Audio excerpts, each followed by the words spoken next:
Behave yourself. There we go. Okay, Fat chickens, I don't believe. so we'll go ahead and get started here. Joan, we're starting. So let's, so online we have Arlene and Chris and Linda. I'm not sure where Gail and Adam are right now. Something must have happened, I don't know what, but I'll call them and find out later.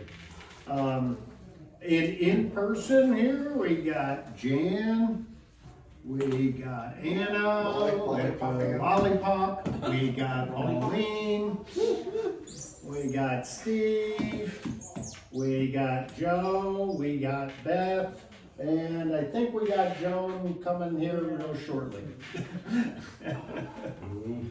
So that's who we got in person right now.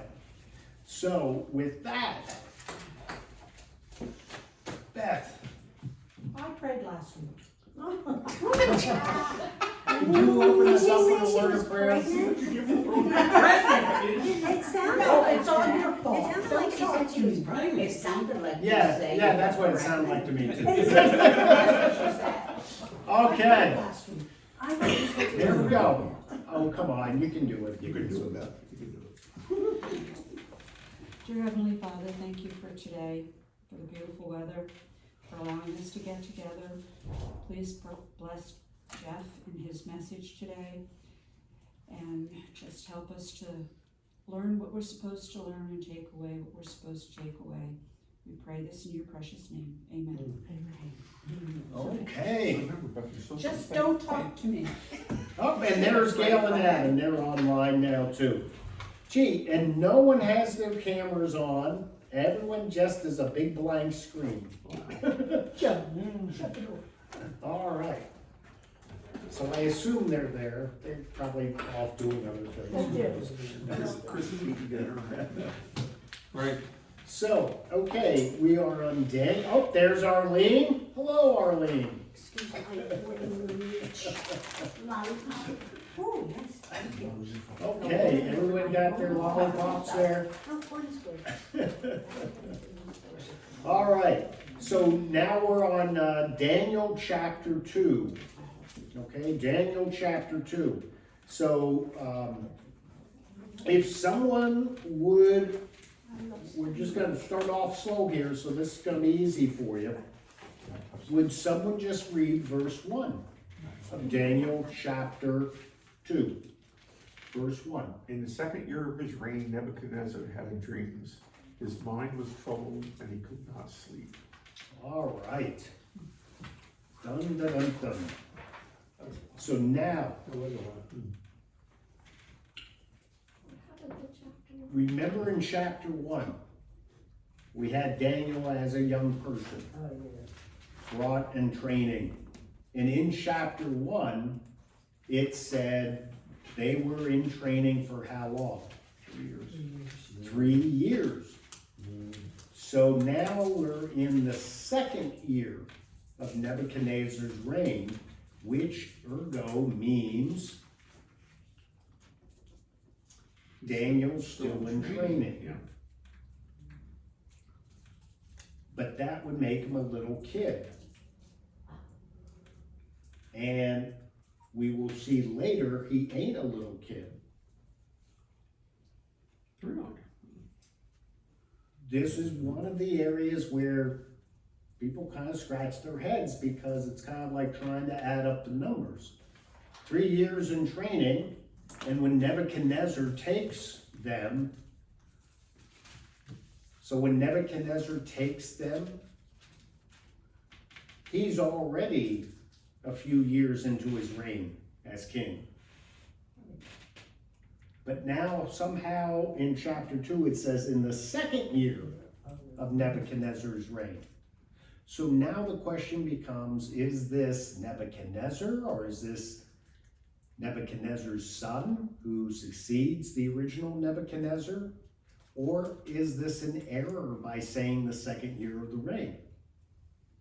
It doesn't change the message, but there are questions raised by it, just from the simple math of trying to figure it out, of how it fits in. okay? And I'm just pointing out, there's questions raised by that. If you just do the math straight, literal, it doesn't compute. It doesn't connect. So that first verse right there, that part's kind of a head scratcher of how it fits in. Okay? Arlene, were you saying, did you want to say something? I saw your hand. No? Okay. All right. So we go from there, and we have this king troubled. And the trouble in Hebrew is this, it's not like, when you say you're troubled, you might, like I'm troubled about the fire inspection. But that's it. It doesn't keep me awake at night. I'm just a little troubled by it. This is like a bad nightmare. In the Hebrew thing, this is a deep-seated apprehension and really, really, it keeps you up. You can't sleep. You get up and go out and have some milk and a couple of crackers. Yep. And it still doesn't help. Oh, yes, it does. Not for Nebuchadnezzar. Oh, well, I don't know, I didn't live in his day. Yep, that's how deep this disturbance is for them. And the use of the plural dreams indicates that this is an occurrence multiple times. Now, back in Babylonian times, one of the nice things about Daniel is we have writings from the Babylonians and that secular time, and from the Sumerians and the Assyrians and all that whole group there all the way through. So we got other writings that we've dug up archaeologically. And one of the things culturally that we have noticed is how much they put in the king's dreams. The king's dreams were important things. Not just what we see them in the Bible, but they're a regular deal. They make history. And so the king's dreams were always really big deals, because in the pagan side of things, I'm talking outside of our Bible here, but in the pagan side of things, their religious beliefs, they had many gods and goddesses, and they believed that the evil gods and goddesses spoke through dreams as a way of taunting and haunting and making it horrible for people. And so it was always important to figure out what those dreams were and who they were from in order to figure out what to do. So there is some secular text part of writing of kings having dreams of great glorious victories. But it was a trap. And the evil god was trying to dupe them into going into battle and only to get them destroyed.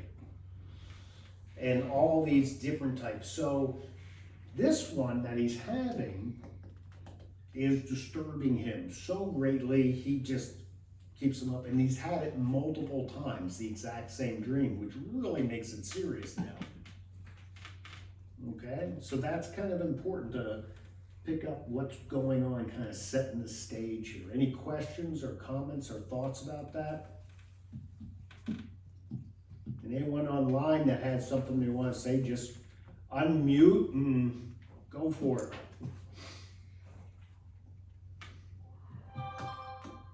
Okay. Pastor, Yeah. where does it say in the Bible that he had the same dream over and over? When it uses the word dreams, Nebuchadnezzar dreamed such dreams Very beginning of the chapter. and it's plural. The, Yeah, in the first verse, Just over 7 goes here. verse 1. oh, okay. I didn't- Yep, and because it's plural, that's indicating that he's had multiple dreams that are disturbing him, but it's this one dream. We find out later it's this one dream, so he had it was reoccurring or such a thing. Thank you. So now, would someone just read verse 2? So the king summoned the magician, enhancers, sorcerers, and astrologers to tell him what he had dreamed. When they came in and stood before the king. All right, so let's break these down. The magicians first. This is what they called the wise men. And believe it or not, this description of wise men for them will equal the wise men we see later in Jesus' day. Hundreds and hundreds of years later. What was Daniel considered then? A wise man. He was, I mean, He's he didn't in come this- under any of these headings though. Yeah, well, he does, yeah. Which heading does he come under? Magicians. Well, We'll get around to it, Joe. we'll find out, probably, we never are told. He becomes in charge of all of them. Right. Most likely though, since he is known for being enabled to interpret dreams, he would have been under the enchanters. Okay. But that is just speculation. We don't have that for sure. Okay? That's just speculation given what he did. But what happens is quickly after this, he's made the head of all of them. Right. He's in charge. That becomes a big deal. So the magicians first, they kind of develop an impression of something. They're able to understand and write things down, and they develop a process to make things new. So it's not magician as we think of magician. Okay? It's magician in the sense that they're able to, ooh, look, I boil water, I make steam. I have made the process. I am a great magician. Oh, I know, but it was simple things like this idea that someone could do something with certain chemical substances and create something new was a big deal, and it seems magical. And all of those types of people, we call them chemists today, for the most part, or pharmacists, things like that. But back then, they were magicians. This is magical. And they had the ability to write, which literacy was at a very low level, so that's magical. The enchanters, they're the ones that can understand the mind and then actually put it through words and actions. A psychiatrist. We call them psychiatrists, psychologists. Yes, exactly. Exactly. And they were called enchanters. Sorcerers, now, they were ones we'd call doctors, medical doctors today. Quacks. Because they, quacks, okay, you call them quack there. Pauline calls them quacks, not doctors. But sorcerers were one that understood how the body functioned.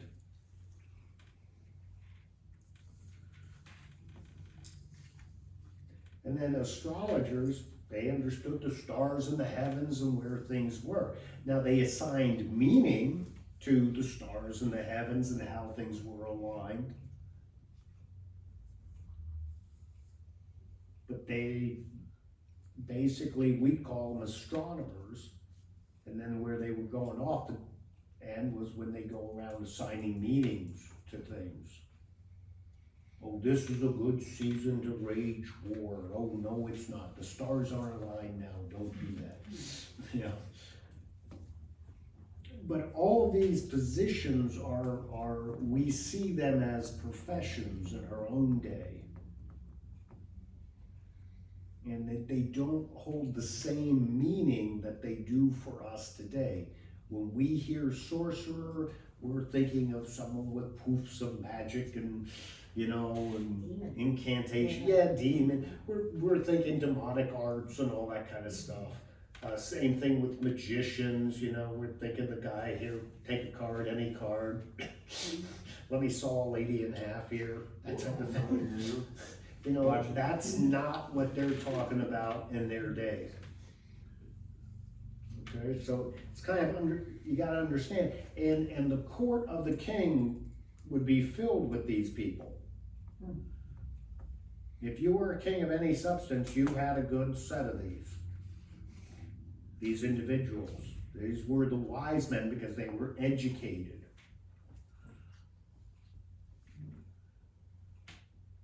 And so these are the ones he's calling all together. So now let's go read verses 3 through 12.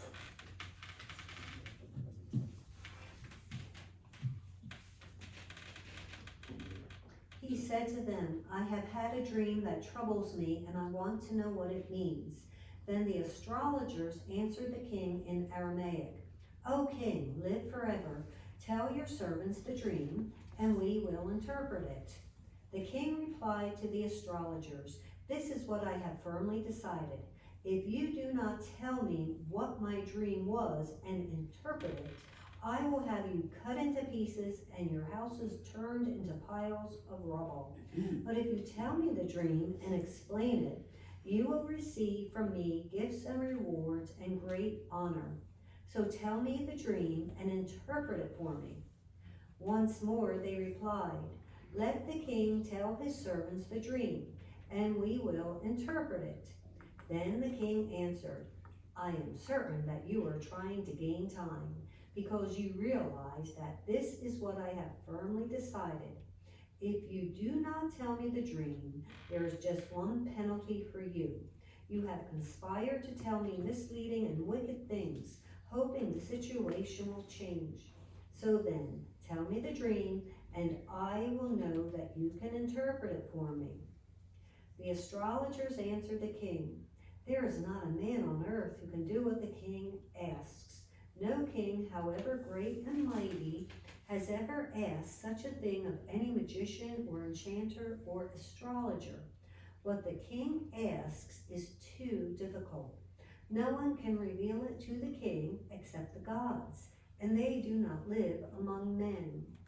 This made the king so angry and furious that he ordered the execution of all the wise men of Babylon. All right. Wow. Ain't that something? Met business. So,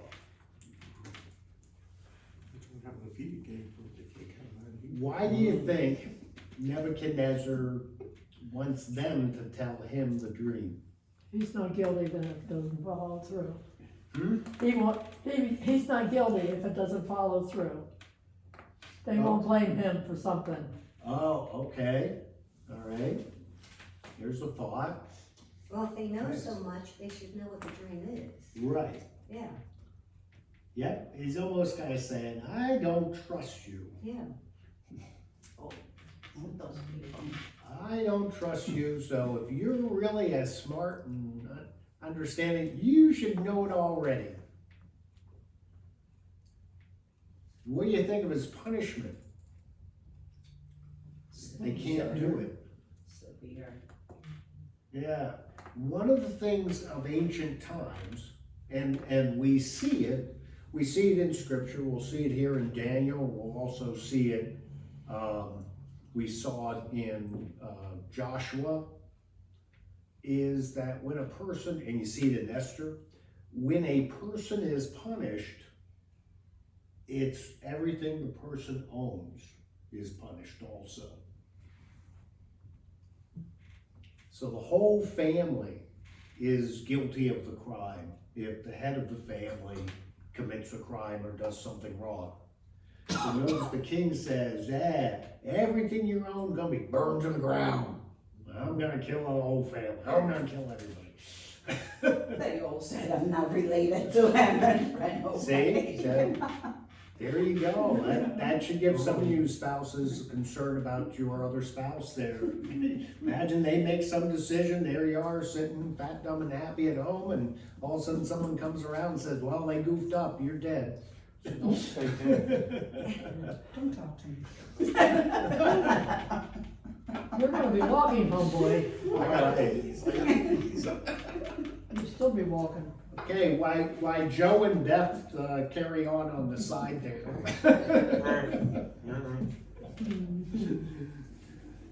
So he does that, and notice how the astrologers say how no king on earth, no man on earth, no king, however great or mighty.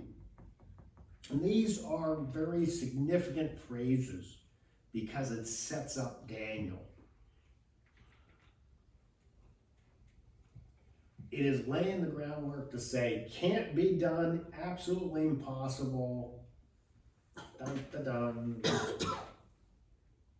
Now in comes Daniel. And so that becomes the next part here. So the king decides he's going to execute all of them, and so I'm going to pick up there and read verses 13 through 25.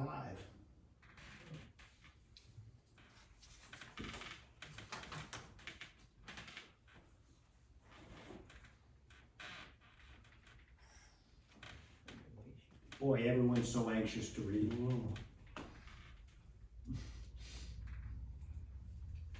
I'll do it. So the decree was You issued, read well, by the way. that's because I had a lollipop. Oh, okay.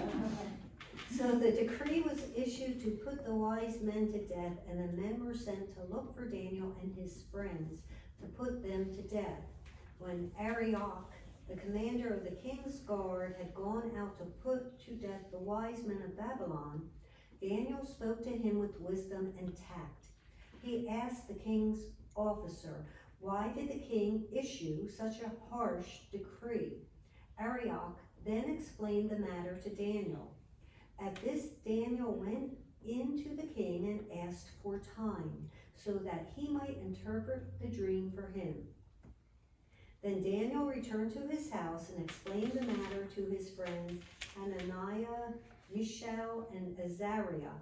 He urged them to plead for mercy from the God of heaven concerning this mystery, so that he and his friends might not be executed with the rest of the wise men of Babylon. During the night, the mystery was revealed to Daniel in a vision. Then Daniel praised the God of heaven and said, praise be to the name of God forever and ever. Wisdom and power are his. He changes times and seasons. He sets up kings and deposes them. He gives wisdom to the wise and knowledge to the discerning. He reveals deep and hidden things. He knows what lies in darkness, and light dwells with him. I thank and praise you, O God of my fathers. You have given me wisdom and power. You have made known to me what we asked of you. You have made known to us the dream of the king. All right. Well, 24 and 25. Then Daniel went to Arioch, whom the king had appointed to execute the wise men of Babylon, and said to him, do not execute the wise men of Babylon. Take me to the king, and I will interpret his dream for him. Arioch took Daniel to the king at once and said, I have found a man among the exiles from Judah who can tell the king what his dream means. Okay, so notice how Daniel handles this instead of panicking and getting all in a dither, with this execution order coming before him. They go in, first he calmly, with wisdom and tact, asks, what's up, what's going on. And notice the guard. The guard doesn't seem too anxious to carry this out. Because the guard understands the extreme of it. And there's a couple speculations on this. One, you know, killing all the wise men of a kingdom ain't too wise. And given their superstitious nature and their belief in multiple gods, I am sure it's going through the captain of the guard there. He's thinking to himself, gee, if I do this, I might piss off some gods and goddesses. You know, they might get upset if I'm bumping off their wise men or their particular person. So we see in him this constant hesitancy about it. And his willingness not just to carry out the order immediately, but to kind of drag his feet a little bit and say, okay, we'll get you the time. And so they're given the time, and notice then Daniel goes to prayer. Because he knows the answer can only come from God. It can't come from himself or anything else. And so they instantly go to prayer. And then we have this really beautiful song of Daniel written in there. In verses 20 through 23. You know, the wisdom and power are his. Doesn't belong to anything. Changes all the times and seasons. And here's a theme that we will see continually through Daniel. Disposes the kings and lifts other kings up. In fact, some see that as a theme of it. How God disposes kings and lifts kings up. And how all the knowledge and understanding and all the wisdom is of God and from God. And how he reveals those deep and hidden things, and what's in darkness is light. Which is the same, it's very similar to the Gospel of John. The light's in the world, the darkness doesn't understand it, but the darkness cannot overcome the light of God. So it's a beautiful song of praise and honor that Daniel has in there. And then he goes to the captain of the guard. Notice how quickly the captain of the guard is ready. Okay, yeah. Let's drag you off to the king. This is great.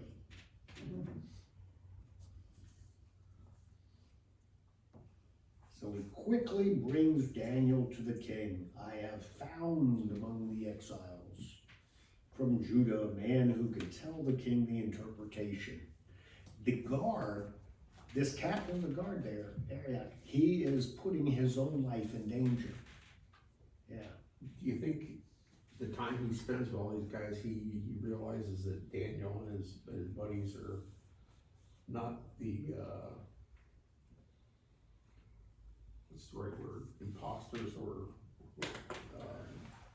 they aren't the same kind of guys as the other wise men. You know what I'm saying? Well, he sees there. He sees the difference in those Right, guys. and compared to in the others. chapter 1, the Yeah. difference was evident and Yeah. seen. But I mean, I think that's one reason why he was willing to take Daniel over to the king too. Well, I think one, yeah, he is, there's the concern about bumping off all the wise men of the whole kingdom. That just ain't, we're talking about an awful lot of warm bodies there, and it's basically really cutting off your head. You know, that's not a smart thing to do. Plus, in his pagan religion, yeah, you're gonna piss off a lot of the other gods and goddesses, which ain't a good thing to do. And so he's dragging his feet, but he's dragging his feet at the risk to his own life. And his bringing him to the king quickly, okay, here's the solution, I hope this works. Because if it doesn't, he's dead, because he didn't care. The king said, go out immediately and kill them all. And we've now, over 24 hours later, not one of them's dead.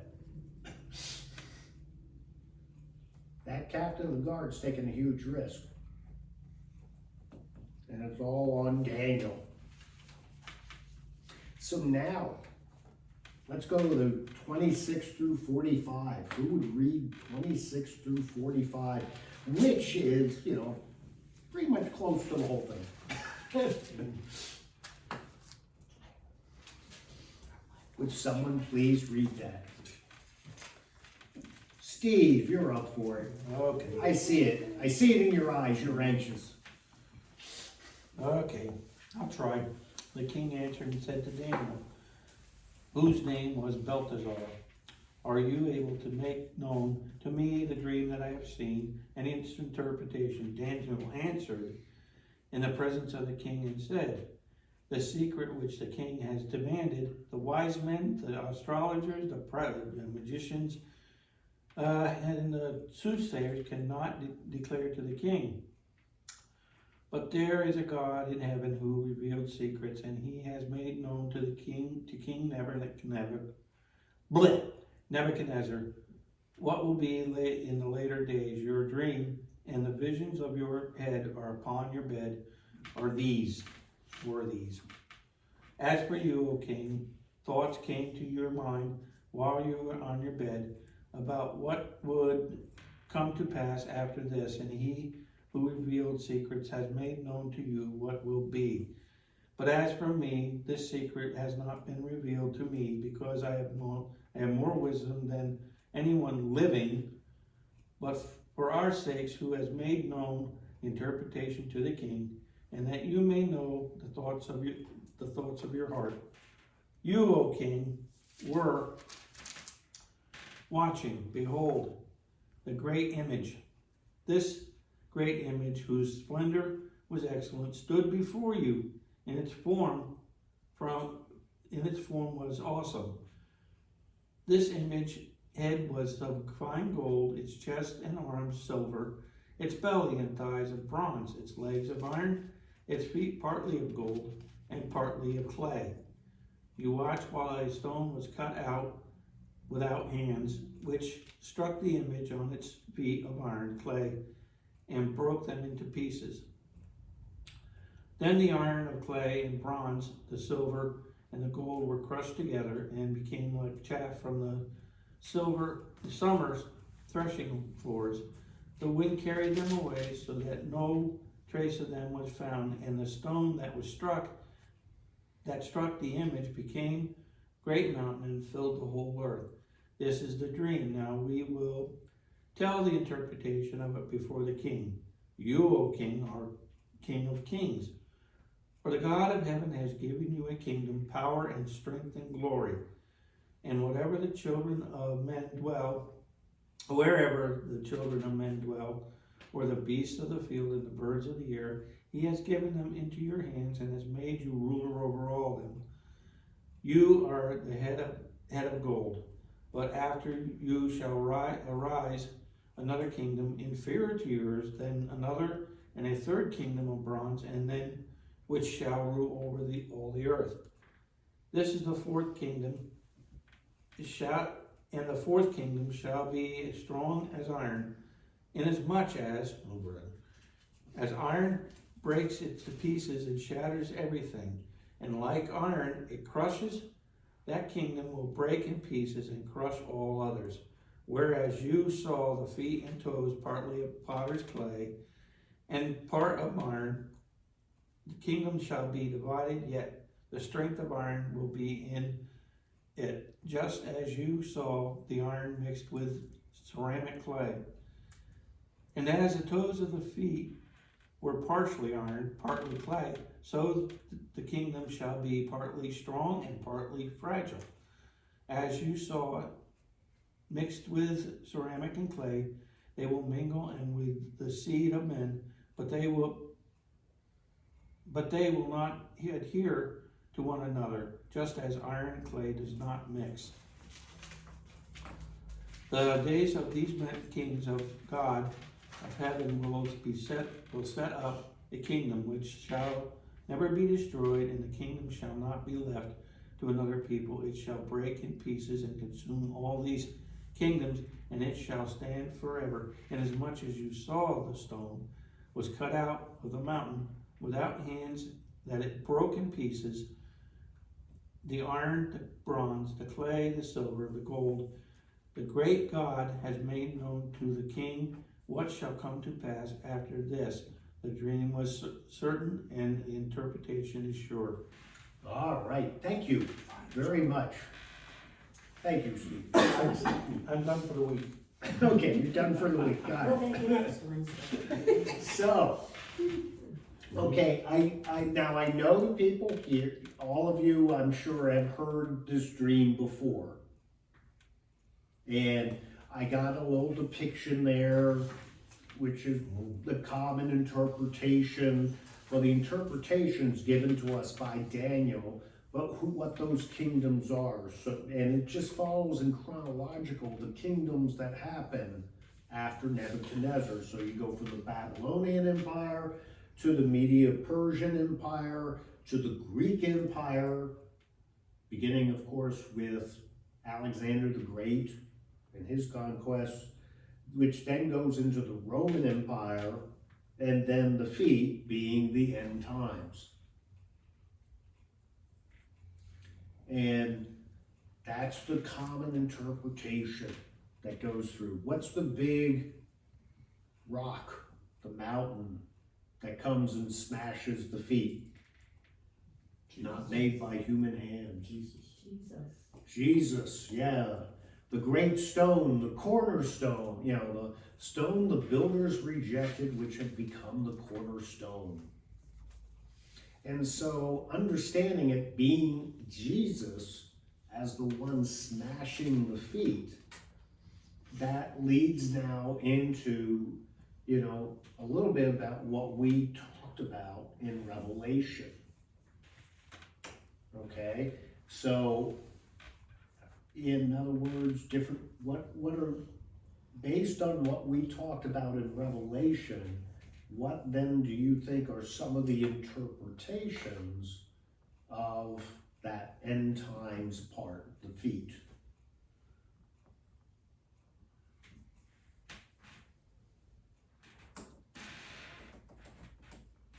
Could be wars and rumors of wars. Well, the great stone smashing the feet, Yeah. what does it mean? Probably nations rise and fall at the, say, God's will. Okay, but what does that stone smashing the feet, how would you interpret that? Jesus is going to be the one That, that wins. okay, That crashes. Jesus is the one that wins, eventually gets rid of it all. That is actually kind of a spiritualist, interpretivist way of seeing that part, and saying, yep, what do you think of futurists? How do futurists look at this? This is very important, ties into Revelation, especially, well, it does for all the interpretations. So how do you think the futurists see it? The sacrifice of Christ. They see the 10 toes as being specifically 10 nations Okay. that will rise up in the end times. And so they're always on the prowl for 10 specific nations. I didn't read that part. Yeah. I skipped over it. Okay. Yeah. But because feet have 5 toes each, you got 10 of them. So they say, there must be 10 specific nations that are going to be part of the Antichrist kingdom. So, a lovely illustration that you see of that in LaHaye's book series is, the Antichrist there, what was his name, Carpathia, yeah. Carpathia, he gathers together these 10 leaders of the earth and says, well, I'm going to divide the earth amongst you 10. We're getting rid of the nations and we're making 10 new kingdoms. And each of you are going to be in charge. Well, I also heard somewhere, I can't remember where, but they said that the old Roman Empire would rise again. So if that's the case, then the iron feet and the clay would be representative of sort of the old Roman Empire being risen again. Correct, yep. That's the way they, now the historicist sees this and says what this represents is the division, the great division that occurred after the collapse of the Roman Empire. Bless you. After the collapse of the Roman Empire, you know, it collapsed and everything got all divided. But then the church rose triumphantly. And we're in this church thing. And so that was Christ smashing those legs right away of secular order. And that's the church rising triumphantly right off in the back. So they see it as something not talking about the second coming, but the first coming of the church.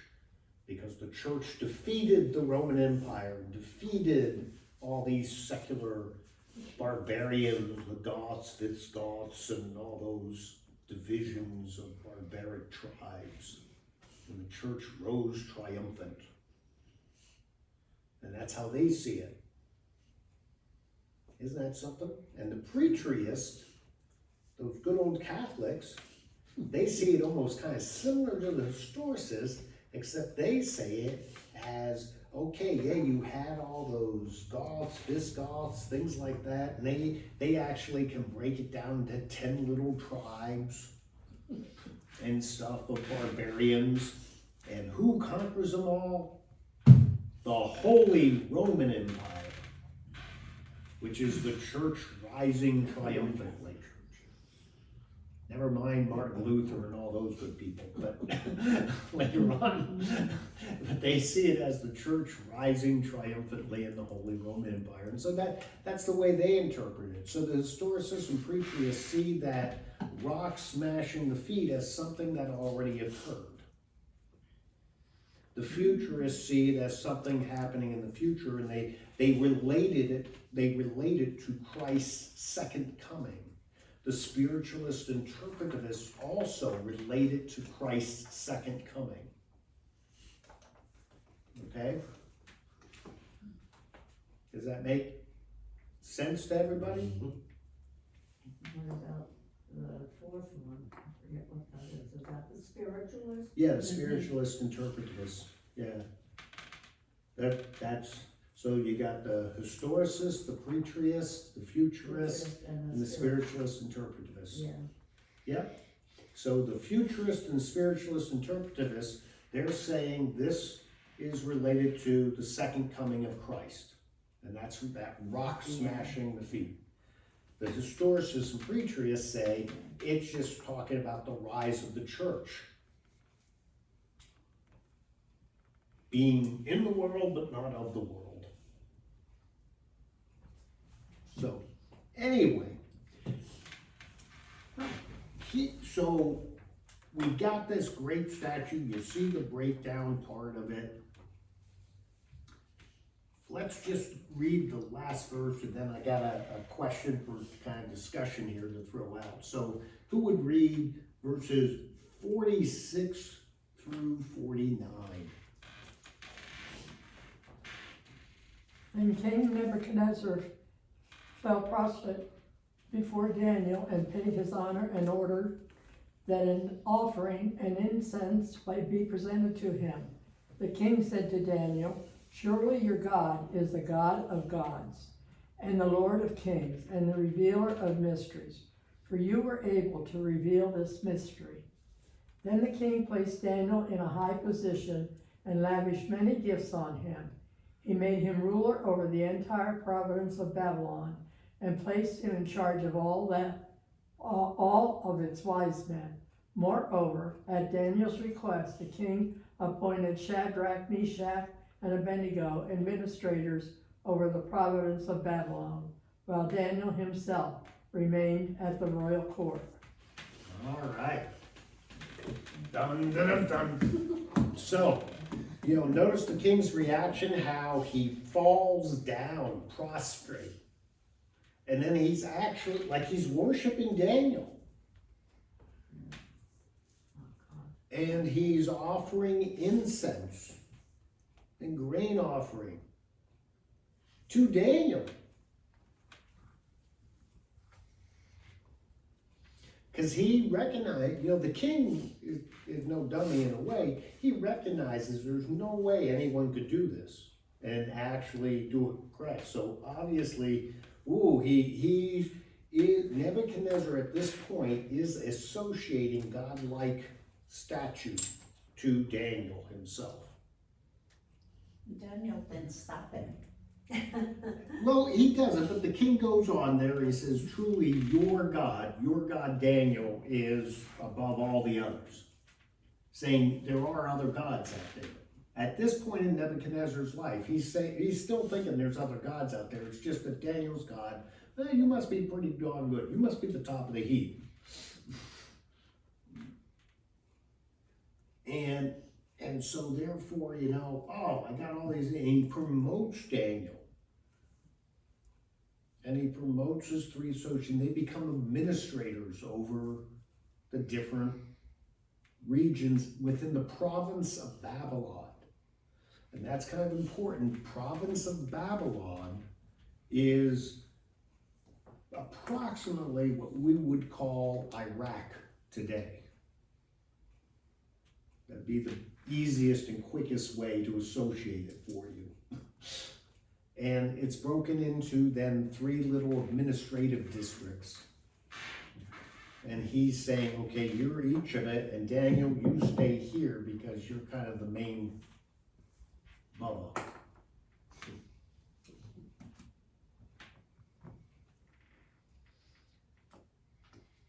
And that's very significant. That's a lot of power now all of a sudden they've been given. So the king previously in 1 saw how bright and smart they were when he tested them and all those subjects, and they were high above everyone. And now once again they've come before the king and they've displayed the great intelligence. And so, boom. Daniel displayed it, but the king just kind of like good stuff, through association. Well, these 3 must be as good as you. And so he promotes them too, and all of a sudden now he's in charge of the whole area. Now, here's the question for you to kind of discuss. Why? Why did God have this vision for the king and everything like that? What's the significance of this vision? Why would it even bother be done for this king? There's so many different ways Daniel can get promoted and stuff like that. Why this particular vision?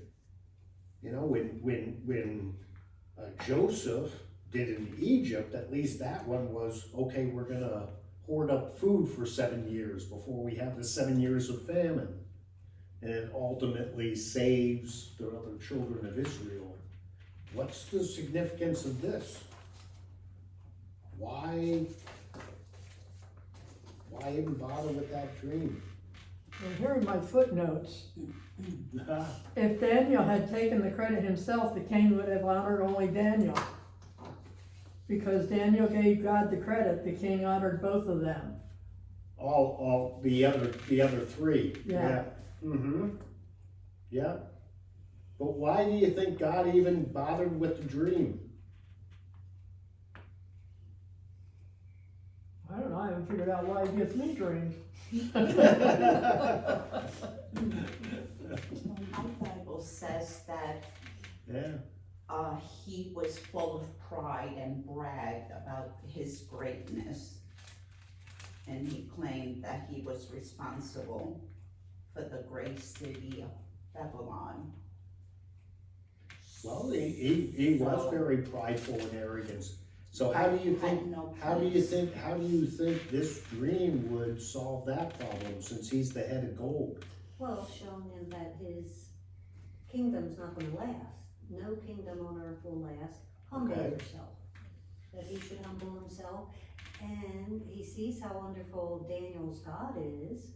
So you would think that would wipe out all the other gods, and we're only gonna worship Daniel's. Okay.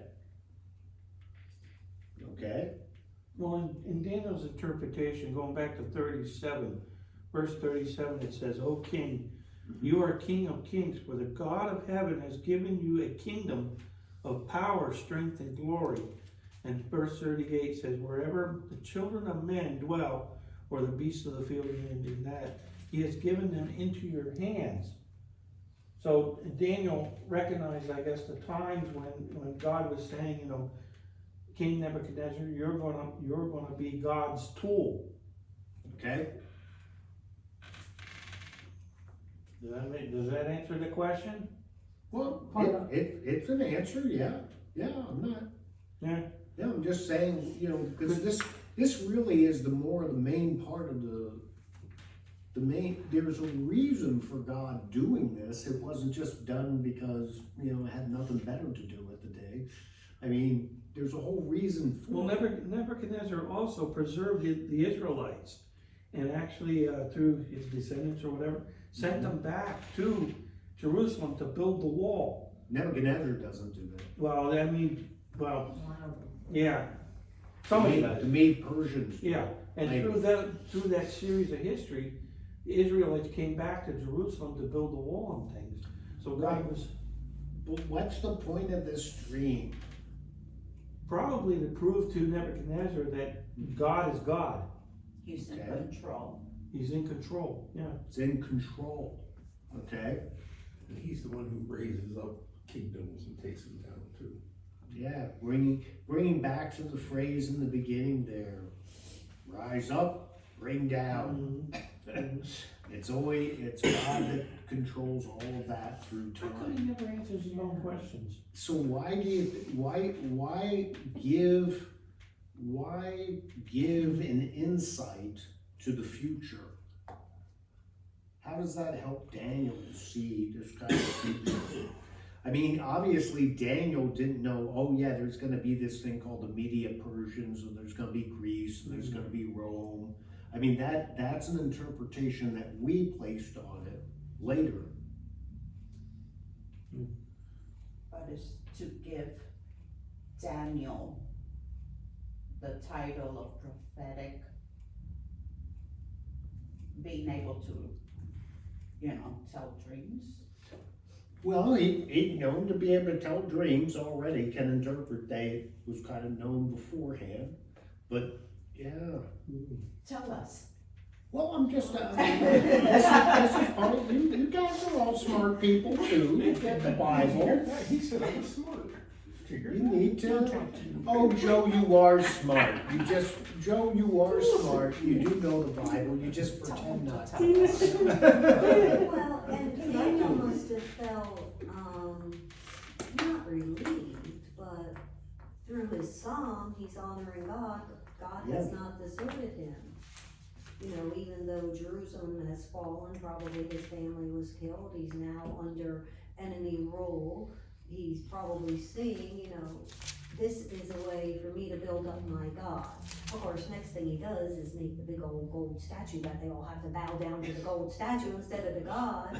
But, you know, this is God saying, I'm here Right. and I reign supreme. Mm-hmm. That's,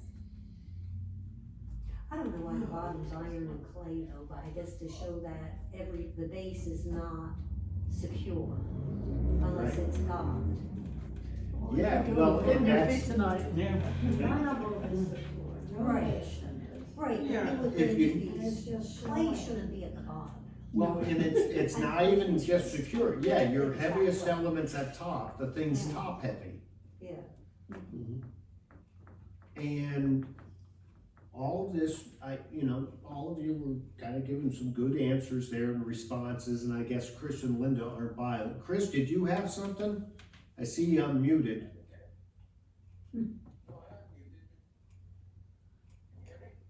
There, oh, Barely. Go again. Can you hear me now? Yes. Yes, we can hear you now. What do you got? Well, this is just a thought outside the spiritual realm. It's more of a realistic, idea. Daniel was empowered to be able to not only interpret the dream, but to explain what the dream was. This gave him a lot of credibility in the Babylonian Empire with Nebuchadnezzar. As you'll see later, Daniel ends up interpreting a lot of dreams for a lot of people. In order to do that, he had to have the credibility in the first place that people would come to him and say, oh, yeah, you interpreted dreams for Nebuchadnezzar.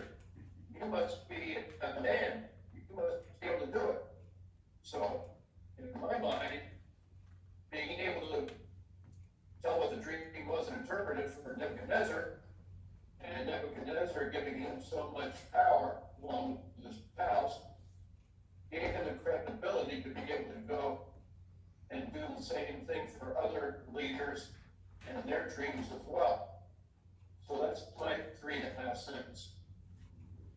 Okay, thank you. Give 2 enough. Okay, any other I thoughts? didn't hear you. That's okay. Any other thoughts? It He was, has some. it was nonsense. Yeah, well, no, what? Nothing. It was nothing. No, go ahead. It's okay. Tell us. No. No wonder Beth says don't talk to me. That's right. You see, we're We're saying giving you talk a to chance us. and you It don't was want to something. talk. It was something for Chris. It's okay. Oh, okay. Call him up on the phone later and tell him. Yeah.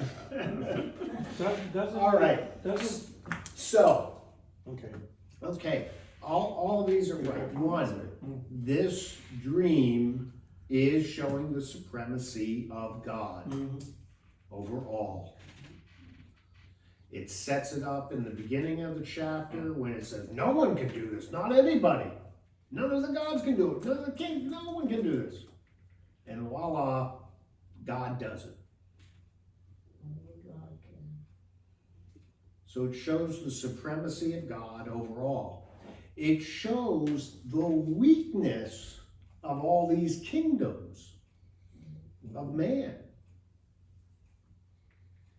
Because they are top heavy, and though they look like impressive gold figures and super big statues, they're extremely fragile.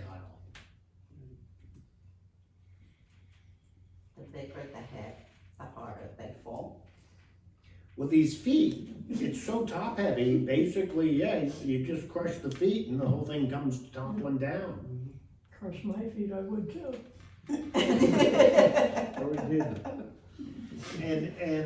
And so that also is showing the supremacy of God in all of this. The whole thing over and over again points to God and how this single God, this God of these people you destroyed, that God is supreme over all. In ancient times, if you conquered a people, you conquered their God. Really? And so here, he has conquered those people, he has ransacked their temple, totally destroyed it, yet time and time again, their God is going to be shown to be supreme and do the things that none of the Babylonian gods can do. Time and time and time and time and time and time again. You're talking about Israel. Yeah, Israel's God is supreme. Yeah, and is doing things these other gods can't Yeah, do. you think you destroyed my house and all the things that were wrong in it, but Yeah, you're nothing compared to me. That's what he's telling them. yeah, and so what we see throughout these stories is this conversion of Nebuchadnezzar. And it's incremental. So he first comes to say, hey, these people from this God, they be brighter than all these other people. I got here. And then now he comes to think, wow, you can do that. Your God must be better than all these other gods. He still has all the other gods though. And what it's gonna do is we're gonna see this incremental change. Where ultimately then he comes to proclaim there is only one God. And Nebuchadnezzar is the only king in this whole thing that gets totally converted.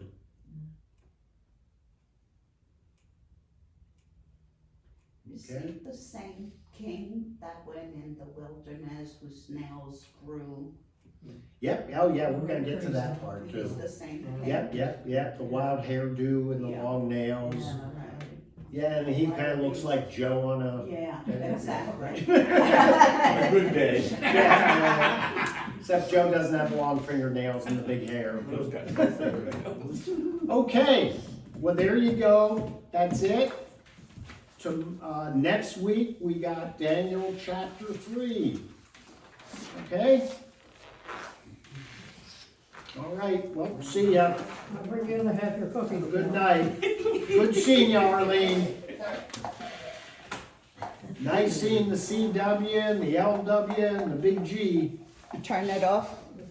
Yes, please.